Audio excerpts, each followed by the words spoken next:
y dio a luz la mayor un hijo, y llamó su nombre Moab, el cual es padre de los moabitas hasta hoy. ¿Todos? La menor también dio a luz un hijo, y llamó su nombre Ben-Ami, el cual es padre de los amonitas hasta hoy. Qué historia, ¿no? Dicen en inglés, blows your mind away. De lo que puede suceder en un periodo de tiempo cuando alguien se aparta de la voluntad de Dios.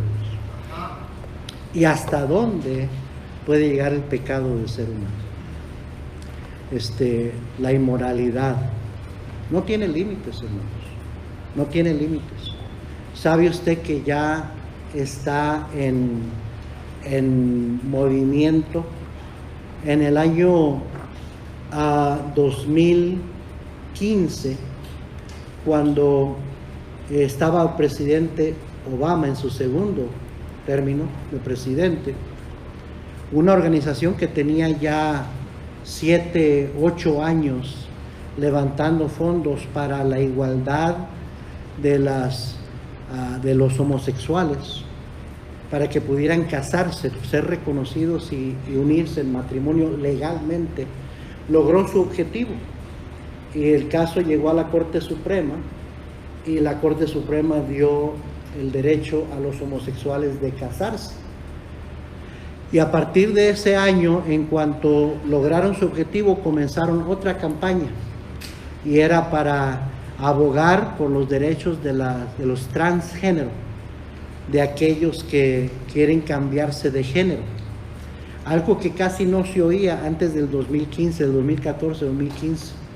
De repente se volvió y está ya al punto donde ha llegado, donde están tratando de hacernos aceptar a la sociedad en general algo absurdo, de que hay más de 2 géneros, que hay cientos de géneros, y que los que dicen ser de diferente género, que hay que aceptarlo así como ellos creen que son, y que ser reconocidos como por lo que ellos dicen, ignorando la ciencia, ignorando la biología, ignorando la palabra de Dios, ignorando la lógica humana, el sentido común, todo, porque nunca se detienen.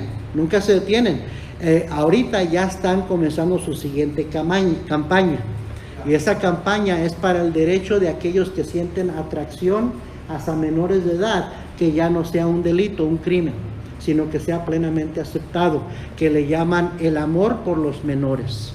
¿Y qué tiene de malo si es amor? Y se está degenerando y degradando, y no va a parar.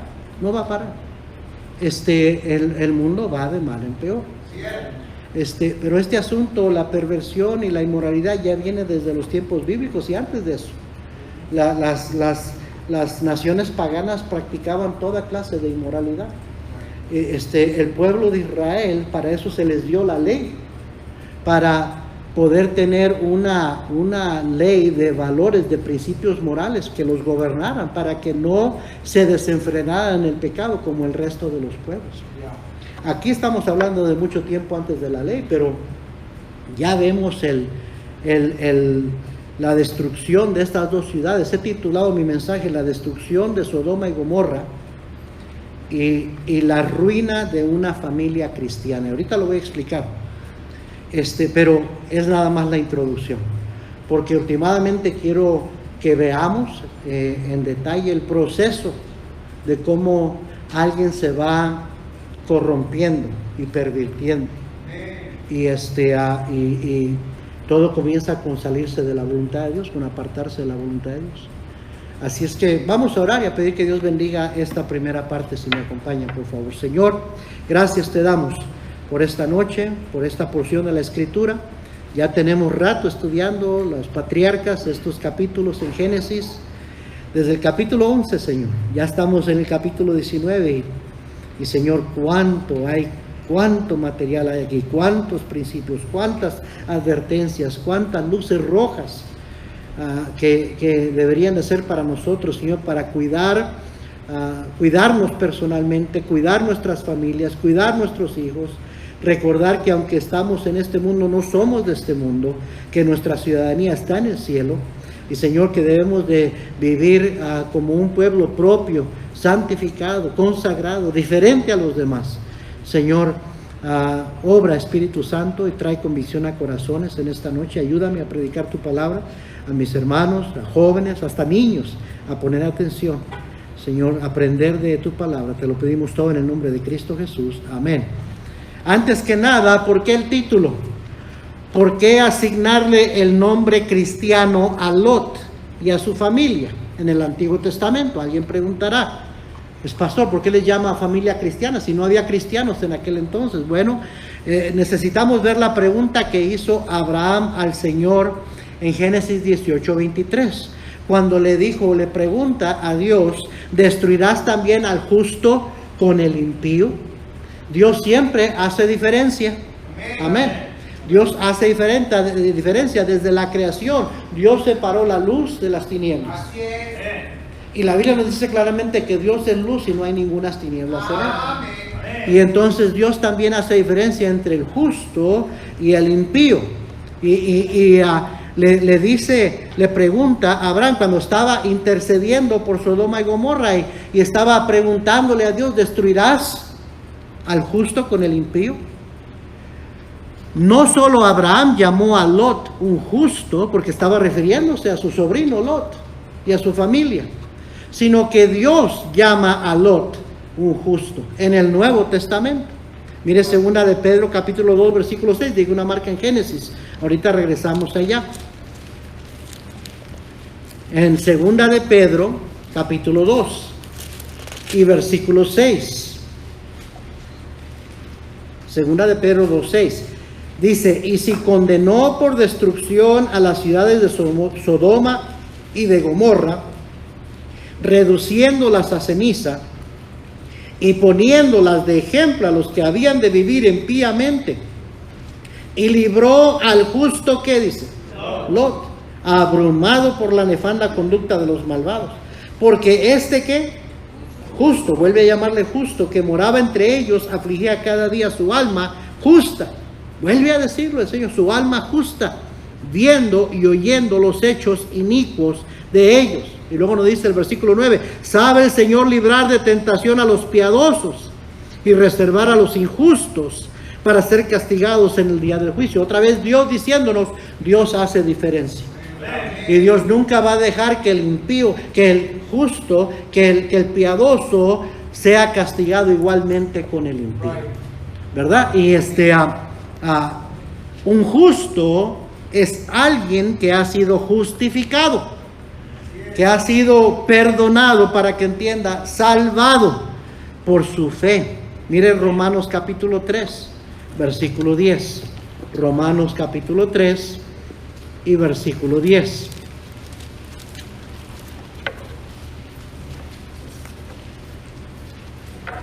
Como está escrito, no hay justo ni aun uno.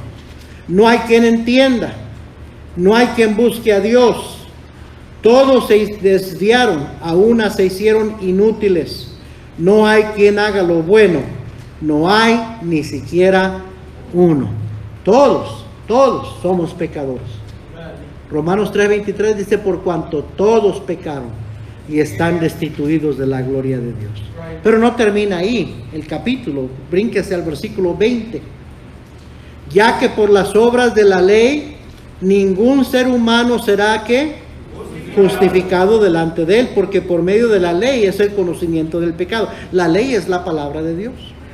Guardando los mandamientos, guardando la ley, nadie puede ser justificado, porque la ley de Jehová es perfecta, dice la Biblia. Sin embargo, todos somos pecadores, somos imperfectos. Un pecador no puede guardar la ley perfecta de Dios, salvarse de esa manera. Y usted va a encontrar a gente, quizás familiares suyos, que son religiosos, que creen que para ir al cielo guardan los mandamientos, que son buenas personas. Dices que yo no soy tan malo, o yo no soy una mala persona, yo trato de guardar los mandamientos. Nadie puede salvarse así, nadie. Aquí lo dice claramente. Sí, versículo 21. Pero ahora, aparte de la ley, se ha manifestado la, ¿qué dice? La justicia de Dios. Ahora, la justicia de Dios es esto, la palabra de Dios. Pero es algo más. Recuerde que Juan 1:1 dice, en el principio el verbo era con Dios. Y el verbo era Dios. La palabra verbo ahí es la palabra palabra. La palabra era con Dios y la palabra era con Dios. Y luego dice en el versículo 14, y ese verbo fue hecho carne y habitó entre nosotros. Y vimos su gloria, gloria como del unigénito del Padre, lleno de gracia y de verdad. ¿Quién es el verbo? ¿Quién es la palabra? Jesucristo, la palabra encarnada, la palabra eterna de Dios. Para siempre, oh Dios, permanece tu palabra en los cielos. Pero esa palabra, ese verbo, vino y habitó entre nosotros. Fue hecho carne, nació un bebé, se hizo un ser humano y habitó entre nosotros. Amén, hermano. Entonces, la justicia, que es la palabra de Dios, fue hecha carne. Entonces, cuando dice ahí, pero ahora aparte de la ley se ha manifestado la justicia de Dios, está refiriendo al Señor Jesucristo también, que vino y se manifestó en carne, en persona. Dice, testificada por la ley y por los profetas, porque la ley y los profetas anunciaron de la venida del Mesías.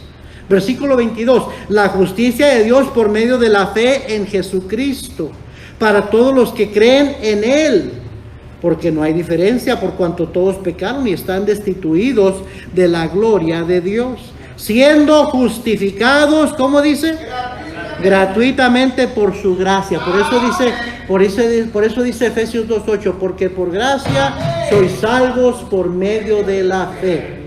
Dice, justificados gratuitamente por su gracia, mediante la redención que es en Cristo Jesús, a quien Dios puso como propiciación, o sea, como sacrificio, por medio de la fe en su sangre, para manifestar su justicia a causa de haber pasado por alto en su paciencia los pecados pasados, con la mira de manifestar en este tiempo su justicia, a fin de que Él sea el justo y el que justifica al que es de la fe de Jesús. ¿Dónde pues está la jactancia?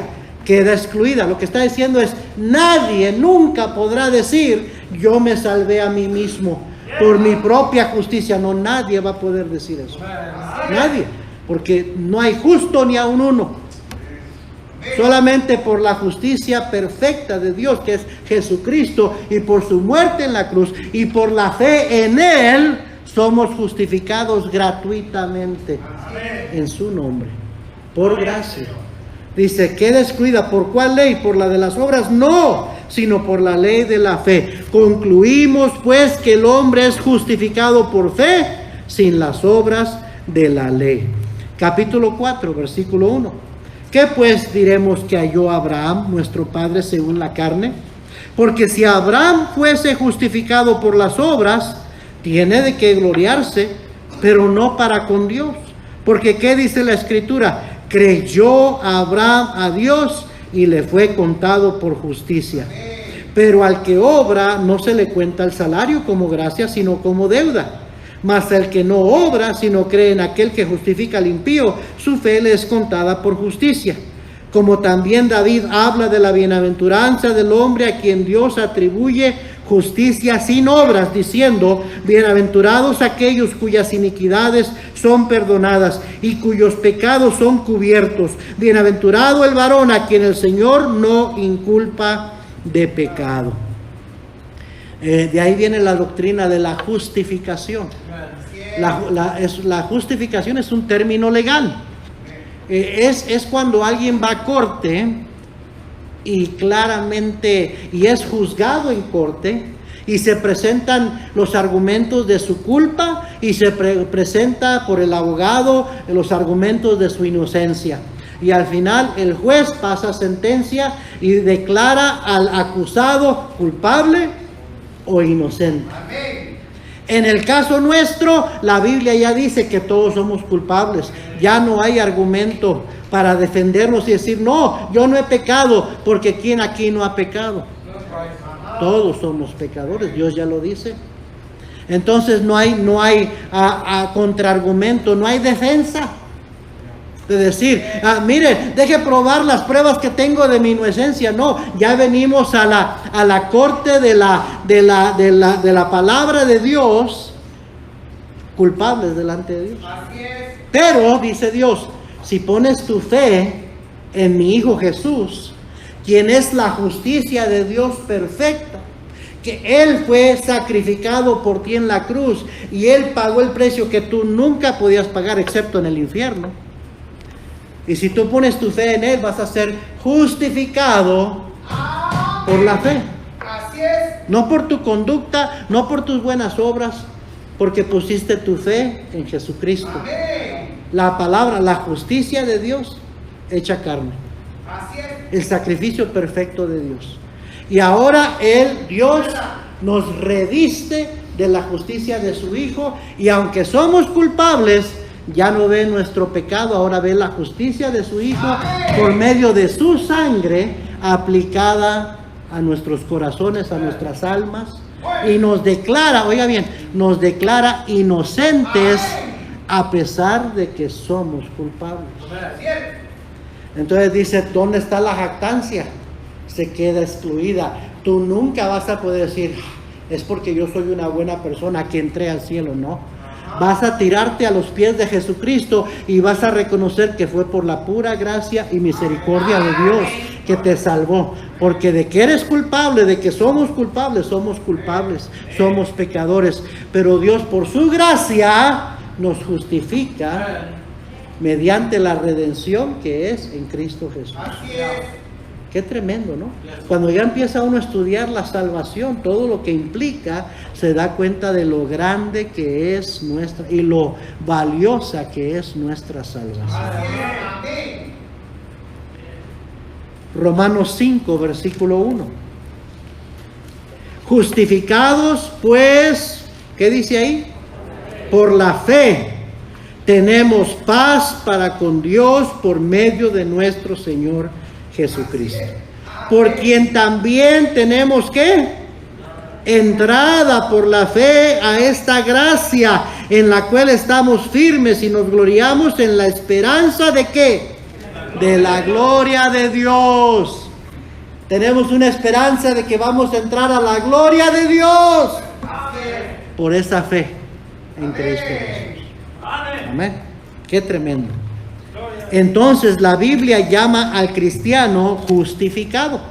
Gálatas capítulo 2. Gálatas capítulo 2. Y versículo 16. Ahora, usted no tiene que saber todo esto para ser salvo. Nada más con que ponga su fe en Cristo Jesús de todo corazón, Él le salva. Aunque usted no comprenda el por qué, ni cómo, ni nada. Pero qué bueno es estudiar la Biblia y empezar a comprender. ¿Sabe por qué? Porque nos ayuda a apreciar más lo que el Señor nos ha dado. Amén. Entonces está aprendiendo un poquito de doctrina esta noche, pero es bueno. La doctrina lo afirma uno en su convicción. Gálatas 2, versículo 16. Sabiendo que el hombre no es justificado por las obras de la ley. Pobrecitos aquellos que piensan que guardando la Biblia, los mandamientos, que cumpliendo con mandas, con ordenanzas, con tradiciones, con sacramentos, que van a poder salvarse a sí mismos, ser suficientemente buenos para entrar al cielo. Están ciegos, están perdidos tristemente. Amén. Dice, sabiendo que el hombre no es justificado por las obras de la ley, sino por la fe de Jesucristo. Ahora, algunos de esas personas que conocemos y familiares queridos que creen eso, le van a decir, sí, pero yo también creo en Jesucristo. Yo también tengo mi fe puesta en Jesucristo. Lo único que usted tiene que saber es esta verdad. Dios no comparte su gloria con nadie. Usted no puede ser salvo creyendo en Cristo y creyendo en sus propias obras. Creyendo en Cristo y creyendo en su religión. Creyendo en Cristo y haciendo alguna otra cosa para ayudar a Dios, ayudar a Cristo para entrar al cielo. No. Cierto. Eso es falso, es falsa doctrina. Sí, Señor. En realidad es blasfemia. Amén. No podemos añadirle nada ni quitarle nada a la obra terminada, perfecta de Cristo Jesús en la cruz del Calvario. Amén. Él quiere que la persona completamente confíe en Él y en nada más, en nadie más, para su salvación. Y mientras esos seres queridos que usted tiene no entiendan eso, no van a poder ser salvos. La venda tiene que ser quitada. Así es, cierto. Y solamente el Espíritu Santo lo puede hacer. He ahí la importancia porque hay que orar por ellos. Y porque hay que seguirles testificando. Orando para que el Espíritu Santo les quite la venda y puedan darse cuenta de algo que ahí está, tan sencillo, tan claro, pero a la vez para ellos tan difícil de entender. Porque están cegados en su religión. Amén. ¿Sí me está siguiendo? ¿Están conmigo, hermanos? Amén. Dice, justificados por la fe de Cristo y no por las obras de la ley, por cuanto por las obras de la ley nadie será justificado. Entonces la Biblia llama al cristiano justificado y justo. Hebreos 10:38 dice, mas el justo vivirá por fe, y si retrocediere no agradará a mi alma. Santiago 5:16, confesad vuestras ofensas unos a otros y orad unos por otros para que seáis sanados. La oración eficaz del justo puede mucho. Jesús dijo, así será al final del siglo, saldrán los ángeles y apartarán a los malos de entre los justos. Mateo 13:49. Mateo 25:46, e irán estos al castigo eterno y los justos a la vida eterna. Dios hace diferencia. Mateo 13:43, entonces los justos resplandecerán como el sol en el reino de su Padre. El que tiene oídos para oír, oiga. Qué importante es venir a oír la palabra de Dios. Es triste cuando un cristiano no sabe explicar por qué cree lo que cree. Amén. Ajá. Cuando te preguntan, ¿y por qué crees que eres salvo? Bueno. Y le empiezan a dar sus argumentos y usted se pone a temblar. ¿Sabe por qué? Porque viene a la iglesia y no oye, Así es. no pone atención. Ajá. Amén, hermanos. Amén. Qué bueno es ser un justo, amén. Así es. Amén. Qué bueno es saber que somos justificados por la fe en Jesucristo. Amén. Pues también Lot fue llamado justo. Quiere decir que pudiéramos decir que Lot fue cristiano y su familia pudiéramos considerar que fue una familia cristiana. Todo eso lo estoy diciendo para explicar mi título. De veras, Cierto. la ruina de una familia cristiana en el Antiguo Testamento, porque la Biblia le llama justo a Lot. Ahora, el cristiano no puede perder su salvación. Eso es importantísimo que usted lo entienda. ¿Qué pasa si peco el día de mañana? Su salvación está en Cristo, ¿no? ¿O está en usted? ¿Usted se la ganó portándose bien? La recibió. Usted recibió a Cristo como un don de Dios, un regalo de Dios. Así es. Ahí es que tampoco Dios se la puede. Dios promete, nunca te desampararé ni te dejaré. Jesús dijo, de cierto digo, el que oye mi palabra y cree al que me envió, tiene, no dijo, dice tendrá, tiene vida eterna y no vendrá a condenación, mas ha pasado de muerte a vida. Primera de Juan 5:11, el que tiene al Hijo, tiene la vida. El que no tiene al Hijo de Dios, no tiene la vida. Así es. Primera de Juan 5:12. 5:13, estas cosas os he escrito a vosotros que creéis en el nombre del Hijo de Dios, para que sepáis que tenéis vida eterna y para que creáis en el nombre del Hijo de Dios. Primera de Pedro 1:5, que sois guardados por el poder de Dios. No es mi poder que me guarda, es el poder de Dios. Dios va a cumplir su promesa. Mis ovejas oyen mi voz y yo las conozco y me siguen y yo les doy vida eterna y no perecerán jamás. Digo, ¿qué más queremos? Pero hay algunos hermanitos ahí pentecostales que creen que la salvación se pierde y que si cometes el pecado imperdonable. ¿Y cuál es el pecado imperdonable? Blasfemar contra el Espíritu Santo. ¿Y qué es eso? ¿Qué es eso? Ni siquiera saben qué es, pero andan repitiéndolo. La blasfemia contra el Espíritu Santo es no creer al Espíritu Santo. No hay pecado que Cristo no te pueda perdonar, excepto que no aceptes a Cristo.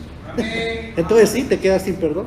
Ese es el pecado imperdonable. Rechazar la convicción del Espíritu Santo de creer en Cristo, de entregarle tu vida a Cristo. Ese es el pecado imperdonable.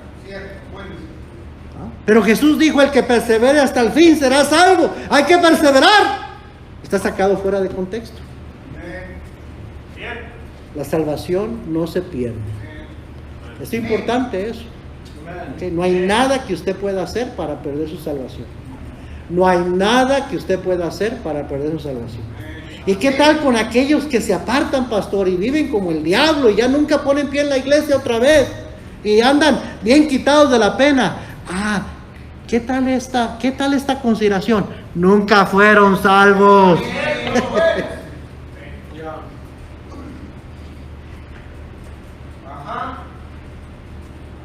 Porque uno que fue salvo, tiene al Espíritu Santo morando en él, no lo va a dejar en paz. Y sí podrá apartarse, pero el Espíritu Santo no lo va a dejar en paz. Pablo, ¿se acuerda lo que dijo en Romanos 7? Miserable de mí. Así se siente un cristiano eventualmente que anda fuera de la voluntad de Dios. Miserable, sin paz, sin gozo, porque está sin comunión. Eso sí se pierde, la comunión con Dios se pierde. ¿Sí me está siguiendo? Sí se pueden perder muchas otras cosas, pero no la salvación. Se puede perder la comunión con Dios. Se puede perder oraciones oídas y contestadas. Se puede perder las bendiciones de Dios. Se sale de la voluntad de Dios, y al hacer eso se sale de la protección de Dios. Hay muchas cosas que se pierden, pero nunca se pierde la salvación. Amén. Eso fue lo que pasó con Lot y su familia, por una mala decisión. Génesis 13, vaya ya conmigo por favor. Génesis 13. Pasamos por ahí, lo vimos, pero quiero que lo recordemos. Génesis 13, versículo 10 al 13. Y alzó Lot sus ojos y vio toda la llanura del Jordán, que toda ella era de riego como el huerto de Jehová, como la tierra de Egipto en la dirección de Zoar, antes que destruyese Jehová a Sodoma y a Gomorra. Entonces Lot escogió, esta palabra es clave, escogió, en inglés es chose, he chose. Él escogió para sí toda la llanura del Jordán, y se fue Lot hacia el oriente, y se apartaron el uno del otro. Abraham acampó en la tierra de Canaán, en tanto que Lot habitó en las ciudades de la llanura, y mire, y fue poniendo sus tiendas hasta Sodoma. Mas los hombres de Sodoma eran malos y pecadores contra Jehová en gran manera. Ya se sabía, ya todo el mundo lo sabía, cómo vivían en Sodoma y Gomorra. Por eso le habían puesto Sodoma. De ahí viene los sodomitas, el pecado de homosexualidad. Ya sabían. Lot ya sabía, pero dijo: allá está buena la chamba, allá está buena la tierra, allá me voy a hacer rico, allá me va a ir bien. Y fue poniendo sus tiendas. O sea que no lo hizo de la noche a la mañana. Poco a poco fue acercándose más y más y más. Y cuando lo encontramos en el capítulo 19 de Génesis, está sentado a las puertas de Sodoma. ¿Y saben quién se sentaba a las puertas de Sodoma? Los líderes del pueblo.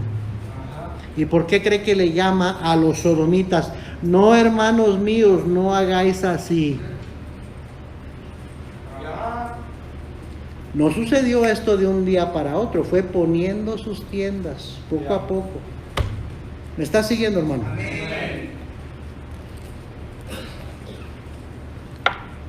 Según la cronología, en el libro de Génesis pasaron aproximadamente 20 años después de que Lot se separó de Abraham y la destrucción de Sodoma y Gomorra. 20 años. Muchas cosas pueden suceder en 20 años, particularmente en una familia, en un matrimonio, con los hijos. 20 años. Alguien puede apartarse del Señor cuando los niños están chiquitos, y 20 años, ya los niños ya son adultos. ¿Sí o no? Ajá. El tiempo se va bien rápido, hermanos. Y la Biblia nos amonesta como cristianos a aprovechar bien el tiempo, porque los días son malos. Mire Efesios 5:1, por favor. Efesios 5.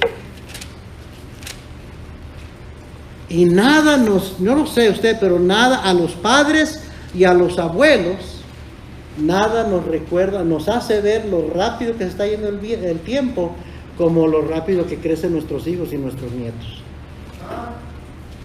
Ahí es donde uno se da cuenta del tiempo, cómo se da tan pronto. ¿Sí o no? Efesios 5:1, ¿ya lo encontró? Esto es para cristianos. Sed pues imitadores de Dios como hijos amados, y andad en amor como también Cristo nos amó y se entregó a sí mismo por nosotros, ofrenda y sacrificio a Dios en olor fragante. Pero fornicación y toda inmundicia o avaricia ni aun se nombre entre vosotros, como conviene a quienes, a santos, ni palabras deshonestas, ni necedades, ni truhanerías. Truhanerías es bromas pesadas, que no convienen, sino antes bien acciones de gracias. Porque sabéis esto, que ningún fornicario, o inmundo, o avaro, que es idólatra, tiene herencia en el reino de Cristo y de Dios. Nadie os engañe con palabras vanas, porque por estas cosas viene la ira de Dios sobre los hijos de desobediencia. No seáis pues partícipes con ellos, porque en otro tiempo erais tinieblas, mas ahora sois luz. ¿En quién?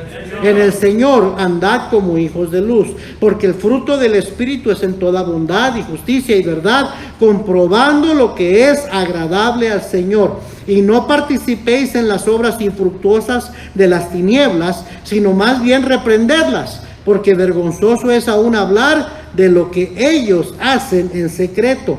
Mas todas las cosas, cuando son puestas en evidencia por la luz, son hechas manifiestas, porque la luz es lo que manifiesta todo. El pecado no se puede mantener ocultado. Tarde que temprano se va a descubrir. Tarde que temprano la luz lo va a descubrir. Eso es lo que está diciendo. Va pasando el tiempo, y el peor error que puede cometer un cristiano es pensar: ya me salí con la mía, ya me escapé del juicio, ya nadie supo, pero Dios sí sabe. Y Él se va a encargar al rato de que la luz resplandezca y salga a flote el pecado. Por eso hay que tener mucho cuidado y decidir: o voy a andar como hijo de luz o voy a andar en tinieblas. Amén. Versículo 14, por lo cual dice: despiértate tú que duermes y levántate de los muertos. ¿Quiénes son los muertos? Los incrédulos, gracias. Eso es lo que usted y yo éramos. Estábamos muertos en nuestros ¿qué? Delitos y pecados. Pero Él nos dio vida juntamente con Cristo. Amén.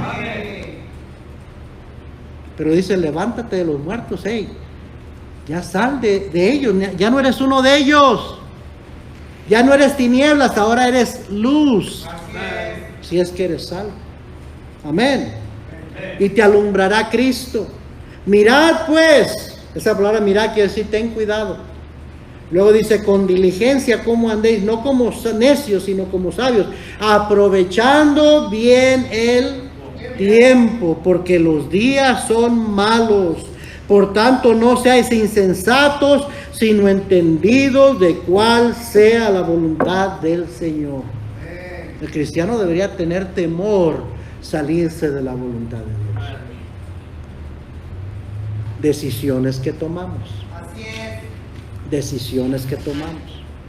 Y qué caro pueden costarnos esas decisiones. Y qué rápido pasa el tiempo. Y de repente ya Pasaron los años, ya se hacen daños irreversibles, irreparables. Los hijos crecen y ya sus corazones están endurecidos. Amén. La Biblia nos amonesta como a cristianos que aprovechemos bien el tiempo, especialmente cuando se trata de nuestros hijos. Los hijos crecen por etapas. Está la etapa de la infancia, de que nacen hasta los 5 años de edad. Ayer fue la graduación de kinder, de preschool, en realidad, porque la escuela no comienza hasta el primer grado, de Olivia. Ella estaba en preschool, eso es lo que es kinder. Y cambia de etapa de infancia ahora a la edad escolar. Ya va a entrar a la escuela, entra a un mundo diferente, a diferentes influencias, a aprender muchas más cosas. ¿Sí o no? Está la infancia, está la etapa escolar. ¿Qué dice la Biblia con respecto a esa edad de niños que ya van creciendo en su infancia, en la edad escolar? Proverbios 22 dice versículo 6 dice claramente: instruye al niño en su camino, y aun cuando fuere viejo no se apartará de él. En Marcos 10:14 dijo el Señor Jesucristo: dejad a los niños venir a mí y no se lo impidáis, porque de los tales es el reino de Dios. O sea, ayer el hermano Mark estaba diciendo en la graduación, el director de la escuela dijo, Cristo dijo claro, los niños quieren seguir a Jesús, los niños corren a Jesús, pero muchas veces los que quieren impedirlo, los que son tropiezos, son los adultos, son los mismos padres. Y estaba tratando de amonestar a todos los padres ahí que no seas tropiezo a tus hijos, síguelos instruyendo en los caminos del Señor, síguelos llevando a la iglesia, no vayas a faltar, no les impidas a tus hijos que sigan a Jesús, porque el Señor Jesús mismo lo dijo. Qué importancia es aprovechar esa etapa de inocencia, porque qué rápido se va. Así es. Qué rápido pasa. Amén. Amén. Luego entra la etapa de la pubertad, preadolescencia. La Biblia no da instrucciones directas en esta etapa, pero sí nos dice de alguien que pasó por esta etapa, nuestro Señor Jesucristo. Miren Lucas 2:41. Lucas 2:41.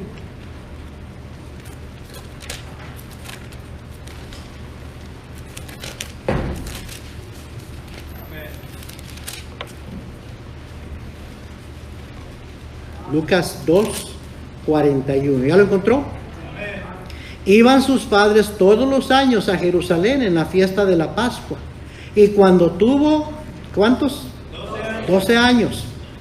Subiendo a Jerusalén conforme a la costumbre de la fiesta. Al regresar ellos, acabada la fiesta, se quedó el niño Jesús en Jerusalén, sin que lo supiesen José y su madre. Fíjese que le llama niño la Biblia todavía a los 12 años. Pero sabemos que ya en esa etapa ya está entrando es preadolescencia. ¿Sí o no? Suficiente para que ya Jesús ya tomara la decisión de no seguir a sus padres y se fue al templo. ¿Sabe la historia? Cuando vieron buscando por todas partes, desesperados, no lo encontraban, y van al templo y lo encuentran a los pies de los sacerdotes, los escribas, los fariseos, los escribas. Versículo 48, cuando le vieron se sorprendieron, le dijo su madre: hijo, ¿por qué nos has hecho así? He aquí tu padre y yo te hemos buscado con angustia. Entonces él les dijo: ¿por qué me buscabais? ¿No sabías que en los negocios de mi padre me es necesario estar? Entendemos esto, oiga bien, que a los 12 años, un niño que ya es preadolescente, ya debe de saber muy bien lo que es la fe en Cristo. ¿Quién es Dios? Lo que está bien, lo que está mal. Tomar decisiones espirituales. Amén. El tiempo se está yendo. ¿Cuánto dura en esta etapa? Bien poquito tiempo. Amén. No me diga que no, papá y mamá. Salen del quinto y entran al sexto, a la middle school, y usted sabe que dan un cambiazo. Ahí. Dan un cambiazo. La mirada, la expresión, el semblante les cambia. Sus actitudes cambian. En esa etapa que está pasando tan rápido. Así, se va en un flash. Versículo 50, mas ellos no entendieron las palabras que les habló y descendió con ellos y volvió a Nazaret. Y mire lo que dice, y estaba ¿qué? Sujeto a ellos. Estaba sujetándose a la autoridad de su padre terrenal y de su madre María, en obediencia a ellos. Qué importante es enseñarle obediencia a nuestros hijos desde temprana edad. Si usted no puede lograr que un niño de 5 o 6 años le obedezca cuando usted le dice las cosas, ¿usted cree que a los 12, 13 le va a obedecer? Y usted no va a estar con él o ella todo el tiempo para estarlo vigilando. La obediencia tiene que haber sido entrenado para que la obediencia sea algo que haga, esté usted o no esté usted presente.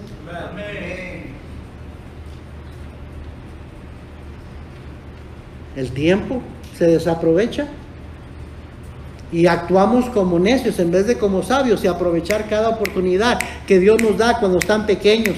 Cuando te desobedece, dice, aquí estate sentadito, no le hace caso y anda como chango por todas partes. Ese es el tiempo para aprovechar y enseñarle obediencia, amigo, porque si no le obedece, ahorita que tiene 5, 6, 7, 8, usted nomás no lo está viendo y anda haciendo travesuras. ¿Qué va a pasar cuando tenga 12, 13, 14, 15? ¿Dónde está usted, mamá y papá? Como el avestruz con la cabeza en la arena. Piensa que su hijo es un buen niño. No, la Biblia dice que todos somos pecadores, somos malos. De tal palo, tal astilla. ¿Cuál la madre, tal la hija? Acuérdese las sinvergüenzadas y las travesuras que hacía usted a esa edad.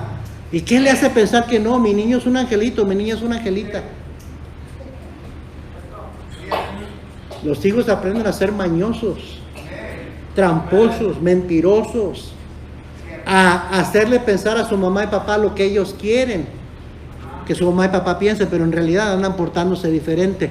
Pero es un error. Los que no aprovechamos el tiempo fuimos nosotros, porque cada oportunidad que teníamos de corregir, de disciplinar, de instruir, la desaprovechamos. Entonces ya cuando están más grandes quieres que te obedezca, entonces ya quieres gritarle, ya quieres cachetearlo, ya se te desaprovechaste las oportunidades de pequeño, de pequeña. ¿Sí me estás siguiendo, hermanos? Versículo 52 dice, y Jesús crecía en sabiduría y en estatura y en gracia para con Dios y los hombres, una vida completamente balanceada. Obviamente Jesús era el Hijo de Dios, pero algo bien estaban haciendo José y María. Algo bien estaban haciendo José y María. Recuerde que la Biblia dice que eran piadosos, eran temerosos de Dios. ¿Y sabe qué más le puedo garantizar que estaban haciendo? Estaban aprovechando el tiempo. Estaban aprovechando el tiempo. Amén. Está ese tiempo de la pubertad, la preadolescencia, el tiempo de los cambios. La adolescencia sigue. ¿Qué dice la Biblia acerca de la adolescencia? Eclesiastés 11, versículo 9. Eclesiastés capítulo 11 y versículo 9 hasta el capítulo 12, versículo 1. Eclesiastés 11, 9. Alégrate, joven, en tu juventud, y tome placer tu corazón en los días de tu adolescencia, y anda en los caminos de tu corazón y en la vista de tus ojos. Mire, los jóvenes son bien sentimentales, son bien impulsivos. Esa es una de las características de ser joven, ser impulsivo. Por eso si ven a otro joven aventarse de un techo a un cerrito de arena o de nieve, se avientan ellos también. Viene alguien a hacer algo en una patineta, en una bicicleta, yo también, y se avientan sin pensar en las consecuencias, porque son impulsivos. Amén. Por eso va el cuatrimoto que trae el hermano a veces, ahí andan y andan todos colgándose ahí como changos arriba de eso, sin pensar, me puedo caer y puedo quebrar una pata o romper la cabeza. Me pongo nervioso cuando veo eso. Porque ellos no piensan. Niños y jóvenes, adolescentes. Por eso dice, anda en los caminos de tu corazón. Esa es los jóvenes quieren seguir los impulsos de su corazón. Y vivimos en una sociedad que les dice, sigue tu corazón. Para acabarla de fregar, como dice. No, de veras. Una sociedad que les promueve, que les aplaude, que les insta, que les dice, follow your heart, sigue tu corazón. Cuando es exactamente lo que no deberían de hacer. Digo, ya por naturaleza, ya lo traen por dentro. Es parte de la adolescencia. Padres y madres alcahuetes, que también le siguen la corriente a los hijos. Ay, amigo, es que él quiere disfrutar su juventud, pastor. Quiere aprovechar su juventud. Sí, en la juventud es cuando se cometen los más terribles errores, muchas veces. O no tener límites. Tengo un mensaje completo acerca de límites y no me quiero adelantar. Pero qué importante es que padres pongan límites en sus hijos desde pequeñitos. Pero hoy en día eso es lo que está faltando. Y por eso crecen los jóvenes demandando, esperando y demandando una vida donde nadie les limite de nada. Por padres que no les ponen límites desde pequeños. ¿Sabe usted que la vida debe tener límites? ¿Sabe que la Biblia dice no traspases los linderos antiguos? ¿Ah? Una vida sin límites es una vida desenfrenada. Toda esa bola de chamacos perdidos ahí que andan drogados, homeless tirados ahí, sus vidas desperdiciadas, es por no límites. Eso te lleva a eso, eventualmente. Una vida donde andas con uno y con otro y con otro, con una y con otra y con otra. Es una vida sin límites, el resultado de no tener límites. ¿Alguien me está siguiendo? Pero dije que no iba a predicar de límites ahorita, lo voy a dejar para después. Dice, anda en los caminos de tu corazón y en la vista de tus ojos. Los muchachos se dejan deslumbrar por lo que ven. Me gusta, lo quiero hacer eso, cómprame eso, porque se dejan llevar por la vista. Y Satanás sabe eso. Y siempre nos pinta el pecado como algo bonito. Nunca nos pone lo feo el pecado, siempre nos pone lo bonito, lo atractivo. Y los jóvenes se dejan llevar por la vista. Y luego dice, pero sabe, joven, le está hablando a adolescentes, ya el adolescente entiende la palabra de Dios, entiende la predicación de la palabra de Dios, ya entiende las advertencias de la palabra de Dios. Porque Dios le dice al adolescente, pero sabe que sobre todas estas cosas te juzgará Dios. Quita pues de tu corazón el enojo. Mire cómo Dios conoce a los adolescentes. ¿Sí o no? Que por cualquier cosita andan enojados. ¿Sí o no? Andan alegres un ratito aquí en la iglesia con sus amigos y ya nomás llegan a casa y se enojan. Y no quieren hablar, andan de mal humor. Se encierran en su cuarto. ¿Qué tienes? Nada. ¿Cómo te fue? Bien. ¿Cómo estuvo el día en la escuela? Ok. Y eso es lo único que le saca a uno de la boca. Y dice uno, sonríe. No. ¿Pero qué estás enojado? No estoy enojado. Pues sonríe. ¿Por qué? Es parte de la adolescencia. Y Dios le está hablando al adolescente, quita pues de tu corazón el enojo y aparta de tu carne el mal. Porque la adolescencia también es tiempo para darle rienda suelta a la carne, a las pasiones juveniles. Por eso le dice Pablo a Timoteo, huye de las pasiones juveniles, porque los jóvenes se dejan llevar por sus impulsos y sus pasiones. Dice, y aparta de tu carne el mal, porque la adolescencia y la juventud son vanidad. Lo que está diciendo es, la adolescencia, la juventud no es para disfrutarla, es para prepararte. Porque se va bien rápido y cuando menos pienses ya eres un adulto con responsabilidades. Prepárate. Así es. Está bien divertirte, Dios dice diviértete, alégrate, sanamente. Ten cuidado con tu corazón, con tus ojos, con tus impulsos. Porque, mire lo que dice el capítulo 12, versículo 1. Acuérdate de tu Creador en los días de tu juventud, antes que vengan los días malos. Y lleguen los años de los cuales digas, no tengo en ellos contentamiento.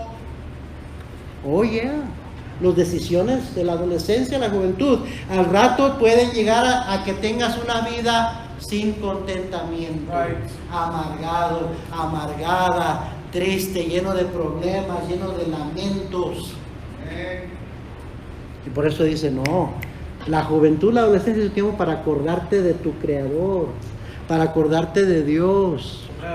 Papá y mamá, por eso le digo que sus hijos vayan al campamento. Se les va a predicar a su nivel, a su necesidad. Ellos necesitan escuchar estas verdades para que tomen buenas decisiones, porque ya están tomando decisiones. La pregunta es, ¿son buenas o son malas? Y usted muchas de las decisiones ni las sabe, ni se va a enterar de ellas hasta mucho tiempo después. Y va a decir, yo no sabía que mi hijo andaba haciendo eso, decidiendo eso, sí. Porque ya saben muy bien la diferencia entre el bien y el mal. Y por eso es que hay que predicarles, hay que exponerlos a la palabra de Dios. Ellos le van a decir, yo no necesito eso, mamá, yo estoy bien así. Y usted de tonto, de tonta se lo va a creer. Amén. La vida se va bien rápido. Dice el siguiente versículo, al rato viene el tiempo que se va a oscurecer el sol. Dice, al rato se te van a aflojar las muelas. Qué rápido se va la vida. Qué rápido se va la vida y se va la juventud. Hay que aprovechar bien el tiempo. No siempre vas a ser jovencito, jovencita. Amén. Viene luego la juventud. La juventud ya, el ser un joven adulto, una joven adulta. Que en la Biblia eso era en la etapa, oiga bien, ya después de los 20 años, hasta los 30 años. Usted sabe que alguien no era considerado un adulto en los tiempos bíblicos hasta los 30 años de edad. Por eso no podía casarse hasta los 30 años de edad. ¿No? Porque no era considerado que tenía la madurez suficiente. ¿Me está siguiendo, hermano? Proverbios 20:11.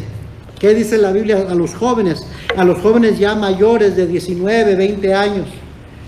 Proverbios 20:11 dice, aún el muchacho es conocido por sus hechos, si su conducta fuere limpia y recta. Papá y mamá, no porque tú hablas bien de tu hijo y tu hija y crees que es un angelito, una angelita. Los papás siempre van a hablar bien de sus hijos. Pero es por eso que no puede una mamá ir a testificar a corte por su hijo, ni un papá ir a testificar a corte por su hijo, porque el juez va a decir, no te la creo. Por ser mamá, yo sé que vas a hablar bien de él, de ella. Ahora ya no es lo que tú digas, papá y mamá, son los hechos de tu hijo, de tu hija, por lo que va a ser conocido, conocida. ¡Ay, no juzguen a mi hijo, a mi hija! ¿Cómo se ha portado? ¿Cómo se ha comportado? Ya no es lo que tú dices. ¿No? Está como ¿con quién estábamos hablando el otro día? Que tiene escuela cristiana. Y me estaba diciendo, el pastor me estaba diciendo, miren la mamá ahí con un folder. Miren la mamá ahí con un folder a enseñarme hojas y hojas de... el hermano Herrera, el pastor Herrera, era una escuela cristiana. Vine a enseñarme un folder, pastor, lleno de diplomas, de certificados, de calificaciones de A, 100, todo. Mire, estaba queriendo meter a su hijo a la escuela cristiana. Pastor, es bien inteligente, mi hijo, mi hija. Lo hicieron pasar el examen y no sabía más del tercer grado, nivel de lectura y de matemáticas.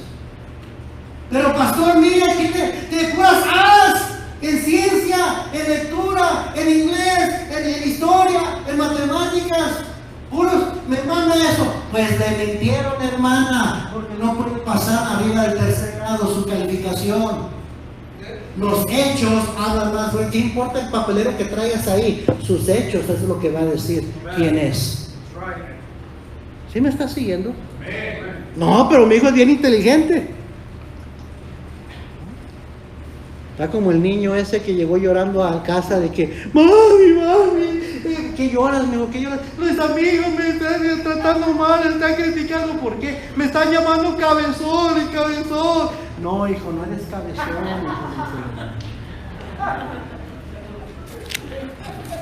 Bien cabezón el chamaco. Pero a veces nos engañamos. Porque creemos lo que queremos creer acerca de nuestros hijos. Y algunos hasta se indignan, nomás alguien insinúa por ahí que nuestros hijos son diferentes a lo que nosotros creemos que son. Y lo que no se te ha prendido el foco, papá y mamá, es que son una cosa contigo y otra cosa cuando no están contigo. Y la Biblia dice claramente, por sus hechos será conocido.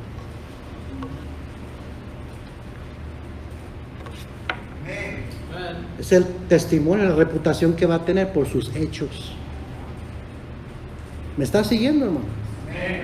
Ahora es su trabajo y mi trabajo instruirlo, corregirlo, disciplinarlo, para que sus hechos sean buenos. Porque va a ser conocido por sus hechos, por su conducta. Amén. Salmo 127:3. Ya estoy terminando. Que yo sé que me estoy tardando. Miren nomás, yo en la primera hoja y todavía falta esta y esta.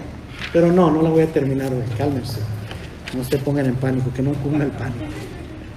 Salmo 127, versículo 3.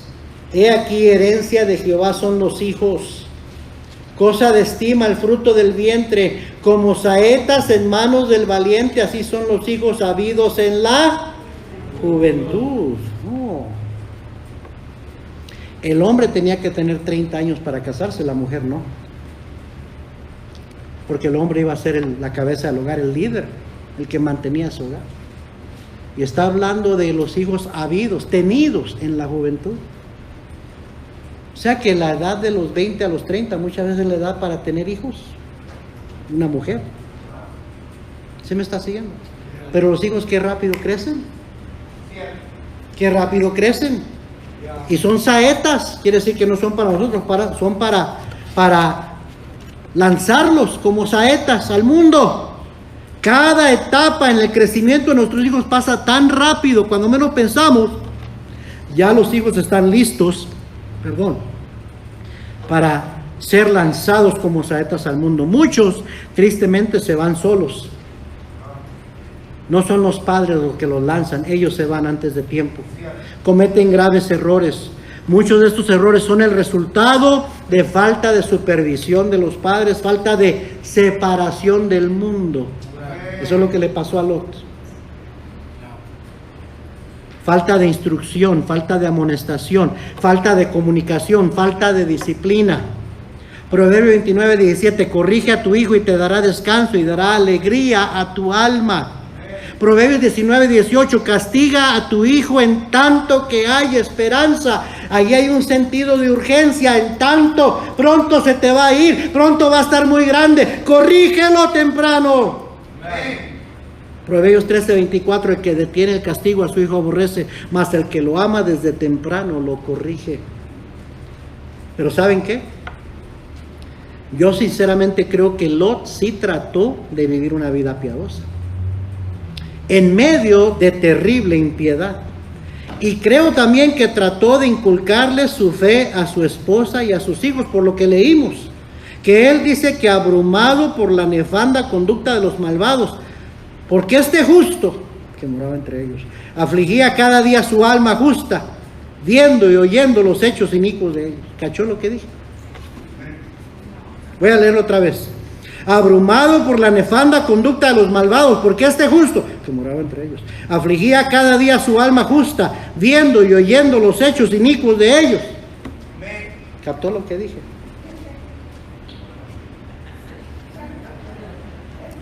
Suena como que Lot era un tremendo cristiano y se afligía al ver la conducta de los malvados. El problema es esas palabritas que están ahí, que moraba entre ellos. Así es. ¿Quién le mandó a Lot irse a morar entre ellos? Él escogió. He chose. Así es. ¿Hasta dónde te puede llevar una mala decisión? Amén. Especialmente cuando se trata de las decisiones espirituales, ¿Cierto? de apartarte de la voluntad de Dios, de irte de una buena iglesia. Amén. ¿Hasta dónde te pueden llevar esas decisiones? ¿Cierto? ¿Me estás siguiendo?